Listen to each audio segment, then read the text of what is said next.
What else have you loved as much as basketball? Water skiing, skiing. Okay.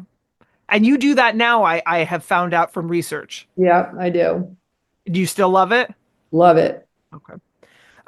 When you've had a really hard game or lost a really meaningful game, what Mm. do you do for yourself? Well, if if we lost a really tough game, it's kind of I will probably after the game I fall asleep right away. Like I'll watch the video, I'll fall asleep, and then I'll get up at like 3:30 or 4 in the morning and just tear it apart. Figure out what we have to be doing better. Come in, have a lot of different ideas of how to improve. Okay. Okay, I know you don't want to parse out a top list, but I was wondering.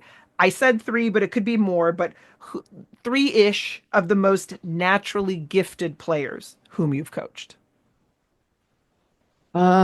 Including the Olympics. Anyone you want.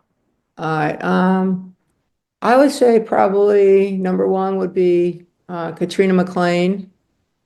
She was on the Olympic team. She was a phenomenal athlete. Um, uh, Probably number two would be Tracy Hall, is a great player I coached at Ohio State, who was phenomenally talented. And maybe number three might be Candace Wiggins, as a player I coached at Stanford, was a four-time All-American. But again, the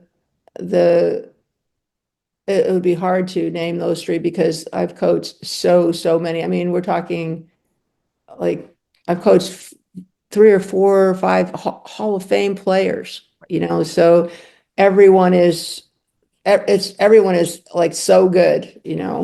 It's more so like if a listener hears this and they're like, oh, I don't know a lot about women's basketball, but like I'd like Mhm. to learn. These are like sort of jumping off points where they could go look at those three women and watch them and sort of gain a little bit more understanding or appreciation. And also is meant to complement the other question, which is three-ish of the most driven to become great players you've coached. Because I think those differences are interesting, right? When you see someone where it's like sheer determination to excel and they do it versus raw talent that needs to be honed. Like those are different interesting things to watch someone become.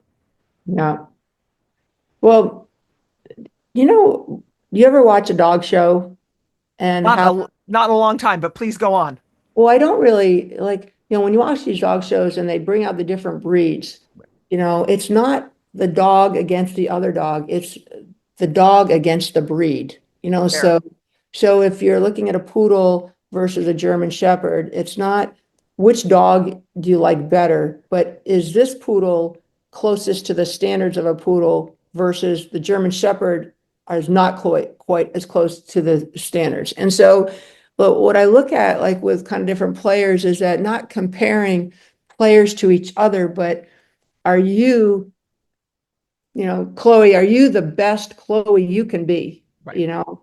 And so I think that sometimes like coaching players that are determined and they stay with things and they finally graduate as like the best that they could be. They might not ever be the best player on your team, but it's real that those are the really fun players to coach. Okay. No, and that's a great way to look at it. That's I love all your answers because they're not what I expect, right? And I really, really enjoyed that. Okay, last question. What is the worst advice you've ever gotten and why? Hmm. Let's see. Well, when I was a little girl, my dad they'd call me into my mom and dad especially would call me in the house. I was out practicing basketball and they said, do your algebra homework. Basketball will never take you anywhere. So I think basketball has done me right. I've traveled all over the world, met presidents. I've been, obviously the Olympics, the White House, you know, just basketball through basketball and the confidence and I guess belief in it has taken me everywhere. So that might have been good advice that I didn't listen to. Yeah. Not telling kids not to listen to their parents, but No, not at all. I don't think anyone would misconstrue that, but I think you were also brave enough to say, well, I'm still going to do it. it kind of just, my timing was right. And I was really fortunate. My parents also said, you can do anything you put your mind to. So just, be determined. And I was determined that I didn't plan that it would happen, but it happened, and I've really enjoyed it.